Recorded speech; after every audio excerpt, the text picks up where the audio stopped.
నమస్తే రమగారు. నమస్తే జయ. రమగారు, పెళ్ళైపోయింది, కొన్ని సంవత్సరాలు అయిపోయినాయి. ఏమనిపిస్తుంది అంటే ఎప్పుడు లేవటం, వండుకోవటం, తినడం, పడుకోవటం, ఇంతేనా నా జీవితం అని ఒకలాంటి విసుగు అనిపిస్తుందండి. దాని నుంచి ఎలా బయటపడాలి? అది ఒక్కొక్కసారి తీవ్ర స్థాయిలోకి వెళ్ళిపోతుంది. ఇప్పుడు మనం ఉన్నాం, పొద్దున్నే రావటం, కూర్చోవటం, చేయటం, మళ్ళీ వెళ్ళటం, ఇదేనా? ఏదన్నా కొంచెం బ్రేక్ చేయాలి, ఎక్కడికైనా వెళ్ళిపోవాలి, ఎవరితో మాట్లాడకూడదు. నాకైతే ఫోన్ స్విచ్ ఆఫ్ చేసేయాలనిపిస్తుంది రమగారు. అట్లా కనీసం ఒక 2-3 రోజులన్నా అట్లా అయిపోతే బాగుండా అనిపిస్తుంది. కానీ ఆదివారం ఒక్కరోజు ఇంట్లో ఉండాలంటే ఎంత ఇబ్బంది అనిపించేస్తుందో. రెండూ ఉంటాయి కదా. జీవితం మొనాటనస్గా ఉంటుంది జయ. ప్రతి ఏజ్లోనూ ఒక్కొక్కసారి అనిపిస్తుంది. కొంచెం మిడిల్ ఏజ్కి వచ్చేసరికి, పెళ్ళయ్యి ఒక 10-12 సంవత్సరాలు అంటే వీళ్ళకి 40s ఇంకా రాకముందే భర్త, పిల్లలు, జీవితం ఏంటంటే కాంజుగల్ లైఫ్లో కొంత స్టాపేజ్, రకరకాల ఇబ్బందులు వచ్చేస్తాయి. భర్తలతోటి అంత బాగా ఉండదు, అంటే కొట్లాటలు ఉండకపోయినా కూడా బాగా కలిసి ఉంటున్నామని అనిపించదు. పిల్లల పనులు, ఇంట్లో వ్యవహారాలు, తర్వాత మనకే ఏమిటో విసుగు. ఎక్కడికైనా వెళ్ళాలంటే ఎన్ని పనులో చేస్తే కానీ ఎప్పుడు మనం పని చేస్తున్నట్టే ఉంటుంది. ఈ మొనాటనీని ఎప్పటికప్పుడు ఛేదిస్తూ ఉండాలి. మనం బ్రేక్ చేసేయాలా? బ్రేక్ చేయాలి. ఇదివరకటి పరిస్థితులు వేరు, ఇప్పటి మన జీవన విధానం చాలా మార్పు వచ్చేసింది. ఇదివరకు మనం గుంపుల్లో ఉండేవాళ్ళం, కనీసం ఒక 25-30 సంవత్సరాలు అనుకో. అసలు ఇప్పుడు లేటెస్ట్ పిల్లలకి గుంపుగా ఉండటం అంటే ఏమిటో తెలియదు. ఏదైనా ఫంక్షన్ అప్పుడు అలంకరించుకుని వెళ్ళటము అంతే. మళ్ళీ సపరేట్గా కూర్చొని వాళ్ళ ఫోన్ వాళ్ళు చూసుకోవటమే, నలుగురితో మాట్లాడే అవకాశాలు కూడా లేవు. ఏముండదు. ఇప్పుడు మనమే ఇలాగే చిన్న చిన్న సమాజాలుగా ఉంటున్నాం. దీనికి మొనాటనీని బ్రేక్ చేయాలంటే మనం ఇందులో ఈ మొనాటనీ వల్ల ఏమవుతారంటే, అందరికీ వస్తాయా అంటే రావు, కానీ తప్పుదారులు పట్టేస్తారు. ఇప్పుడు ఇలాగే బోర్గా ఉంటుంది. కొత్తదనం కావాలి, ఆ కొత్త థ్రిల్ కావాలి జీవితంలో. ఈ థ్రిల్ కోసం రకరకాల వ్యవహారాలు ఎంటర్ అవుతాయి. దీంట్లో చక్కగా మంచి ఏమనాలి, ఫోకస్డ్గా అత్యద్భుతమైన విషయాలు చేసి రాసేవాళ్ళు, చదివేవాళ్ళు, పరిగెత్తేవాళ్ళు, కొత్త కొత్తవి నేర్చుకుని వాటిని చేసేవాళ్ళు, ఫ్లరిష్డ్గా అయ్యేవాళ్ళు ఉంటారు. కొత్త బిజినెస్ స్టార్ట్ చేసి ఆ వైపుకు అల్లుకుపోయి ఈ మొనాటనీ నుంచి బయటపడిపోయేవాళ్ళు. చక్కగా ఏదైనా రాయడం మొదలుపెట్టి, చిన్న చిన్న రాతలతో మొదలుపెట్టి చాలా బాగా రాస్తున్న రచయిత్రులు ఎందరో. ఈ మొనాటనీ మగవాళ్ళకు కూడా వస్తుంది, వాళ్ళని పక్కన పెడతాం, మనం ఆడవాళ్ళ గురించే మాట్లాడతాం. తర్వాత కొత్తవి నేర్చుకోవటం, ఎక్కడికైనా వెళ్తూ ఉండటం, మనం ఏదైనా చూసి వచ్చాం దాని మీద కూడా రాయటం, సినిమా చూసాం దాని మీద రాయటం, అలాంటివి చేసేవాళ్ళు ఉంటారు. ఇవన్నీ చూడు మన జీవితంలో ముందుకెళ్ళటానికి. అవును, అవన్నీ మనకి ప్లస్లు అవుతాయి. ఇంకొంతమంది పరాయి మగవాళ్ళతో స్నేహాల్లోకి దిగుతారు, ఫ్రెండ్స్ మధ్య తగాదాలు పెడతారు. మొనాటనీని బ్రేక్ చేయడానికి భర్తతో కాకుండా ఇంకెవరితోటన్నా బయటికి వెళ్ళాలన్న వస్తూ ఉంటుంది. ఫ్యామిలీ విచ్ఛిన్నం అయిపోతుంది. ఈ మొనాటనస్గా ఉండటం వల్ల ఎప్పుడు అవే మొహాలు, అదే కాస్త కొత్తదనం ఎక్కడైనా కనపడితే అటువైపు ఆకర్షితులైపోతాం. అది చెడు కావచ్చు అప్పుడప్పుడు. ఇదొక సమస్య. ఇంకొంతమంది డిప్రెషన్కి లోనైపోతారు.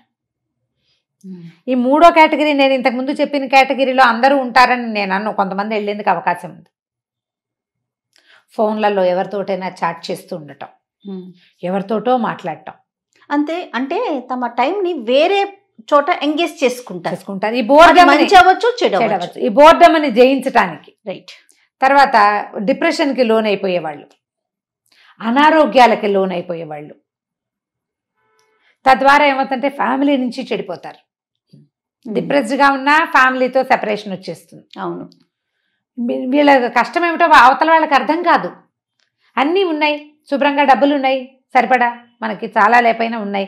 సో ఇలా ముచ్చాలాగా పిల్లలు ఉన్నారు, అమ్మ నాన్న ఉన్నారు, భర్త బాగానే ఉంటాడు, అతనికి ఏం హ్యాబిట్స్ లేవు, బాగానే ఉంటాడు, సంసారం నడు. ఎందుకు ఈ అమ్మాయి డిప్రెషన్గా ఉంది, ఇంత డిప్రెసివ్గా ఎందుకు అయిపోతుంది అర్థం కాదు.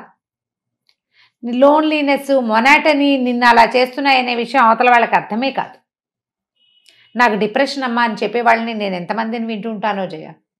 డిప్రెస్డ్గా ఉంటుంది అంటే మనం ఏంటంటే మనకున్న ఈ పరిస్థితుల్ని బీట్ చేయటం రాదు, దాటి వెళ్ళటం రాదు, దాటితే తప్పేమో అని అనిపిస్తుంది, స్వతంత్రించలేకపోతారు.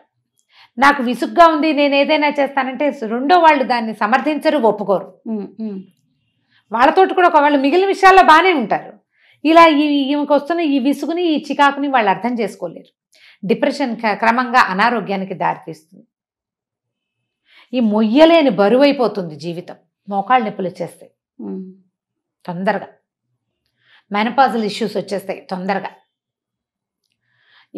ఎంతసేపు ఇంకొంతమందికి ఖాళీగా ఉండి ఉండి భర్తల మీద అనుమానాలు వస్తూ ఉంటాయి. మనకేం పని లేదు, ఎంతసేపు వాళ్ళ మీదే దృష్టి, పిల్లల మీదే దృష్టి, భయాలు వస్తాయి. వాళ్ళకి ఏదైనా అయిపోతుందేమో, వీళ్ళకి ఏదైనా అయిపోతుందేమో, అమ్మా నాన్న ఏదైనా అయిపోతారేమో, మరణాలు. అక్కడి నుంచి కొంతమంది టీవీ న్యూస్లు తెగ చూసేస్తుంటారు. అవునండి. న్యూస్లు చూసి భయం. ఎలా జయించాలి రమ్మగారు మరి? మొనాటనీని జయించాలంటే ముందు మిమ్మల్ని మీరు జయించాలి. నేను మొన్న చేసిన వీడియోలో నేను చెప్పలేదు అదే, నాకు కూడా అలాగే ఉంటుంది. దాని నుంచి ఎవ్వరూ తప్పించుకోలేరమ్మా. ఇది అందరికీ ఉండేది. బాగా బిజీగా ఉండి రోజస్తమానం పనిచేసి అంటే క్రియేటివ్ పనులు చేసే వాళ్ళకి కూడా మొనాటనీ వస్తుంది. నేను చెప్పట్లా, మంచి అంతే, మంచి సంపాదనలో ఉన్న వాళ్ళకి కూడా మొనాటనీ వస్తుంది. అద్భుతమైన కాంజుగల్, అద్భుతమైన దాంపత్య జీవితం, మంచి సంసార జీవితం ఉన్న వాళ్ళకి వస్తుంది.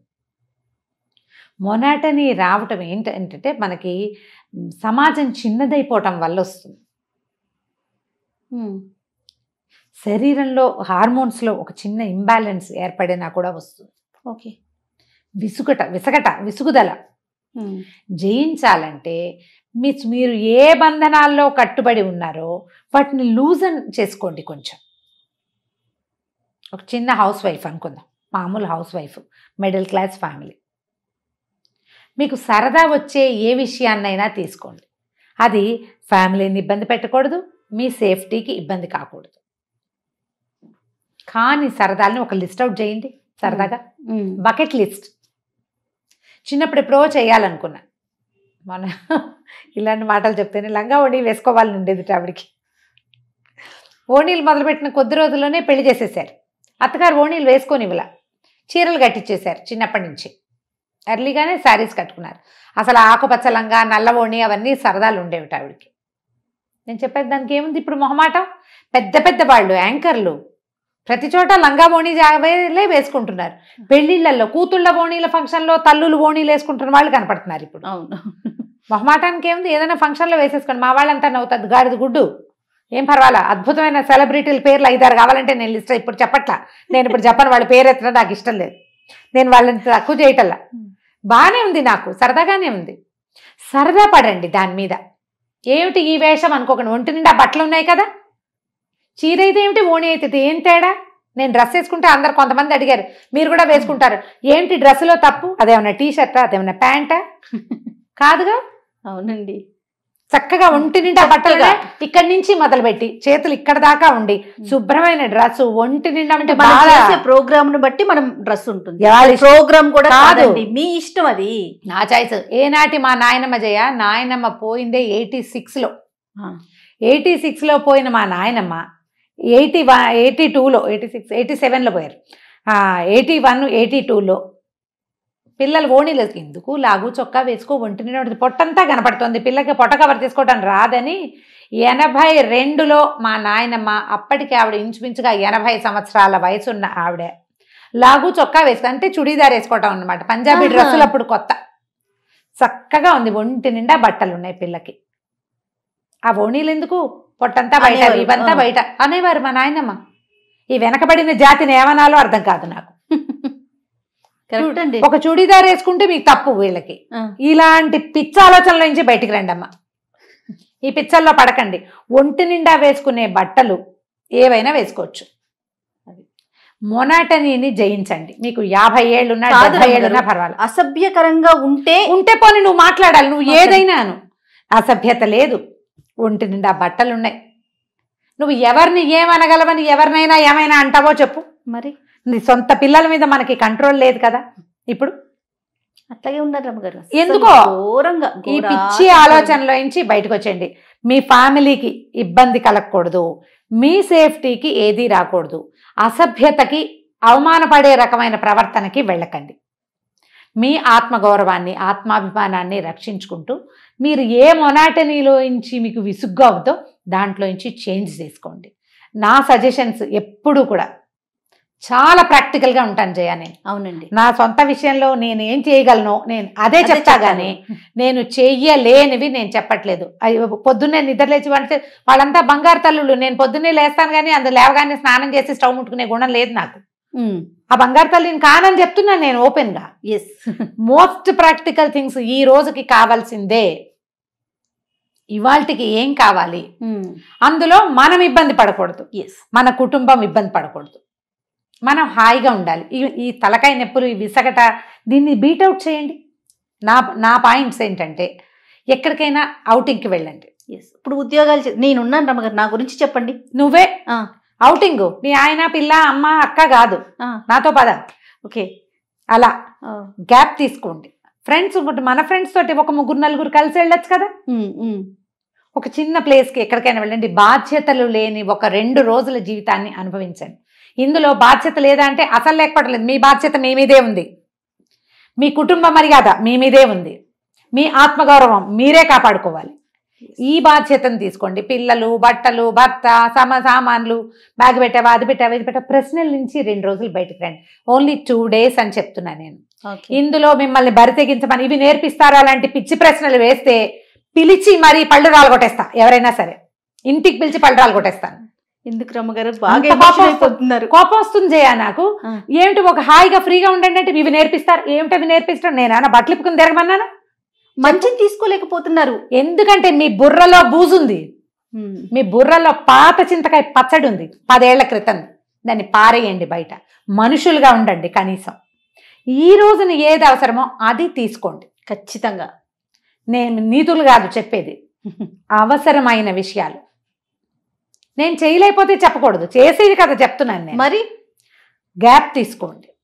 చిన్ననాటి స్నేహితుల్ని కలవండి, చిన్నప్పటి విషయాలు మాట్లాడుకోండి. ఏవైనా చేదు జ్ఞాపకాలు ఉంటే ఎక్కడైనా చెప్పి వాటిని లెట్అవుట్ చేసేసుకోండి.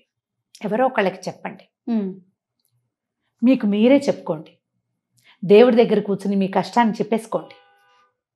తలుపేసేసుకోండి, వాకిలి తలుపులు వేసేయండి. చక్కగా దీపారాధన చేసుకోండి. పువ్వులు పెట్టి బాగా అలంకరణ, పాయసం అవి ఇవి చక్కగా చేయండి. 2-3 స్వీట్లు దేవుడి దగ్గర కూర్చోండి. మీకు లోపల ఏ చికాకు, ఏ విసుగుతోటి మీకు మొనాటనస్గా అనిపిస్తుందో ముందు అది తెలుసుకోండి, దాన్ని బయట పెట్టేయండి. చక్కగా దీపారాధన చేసాం కదా, పాయసం అవి నివేదన పెట్టి పాయసం తినేయండి. తర్వాత ఎంత ఫ్రెష్గా ఉంటుందో చూడండి. ఓకే, చాలా ఫ్రెష్గా ఉంటుంది. దీంట్లో నుంచి బయటపడడానికి ఈ రోజు వారడి ఒకే రకంగా పనిచేస్తూ ఉంటాం కదా, వాటిని బీట్ చేయండి. అవే రకపు వంటలు వద్దు, కొంచెం మార్చండి. ఇంట్లో సామాన్లు అవి అన్ని ఎప్పుడు ఒకేలా ఉంటాయి అనుకోండి. సోఫాలు, కుర్చీలు మార్చుకోండి. కర్చన్లు మార్చుకోండి. ఏదైనా ఫ్రెష్ పువ్వులు ఇంట్లో కనపడేలాగా పెట్టుకోండి. మొక్కలు పెంచండి.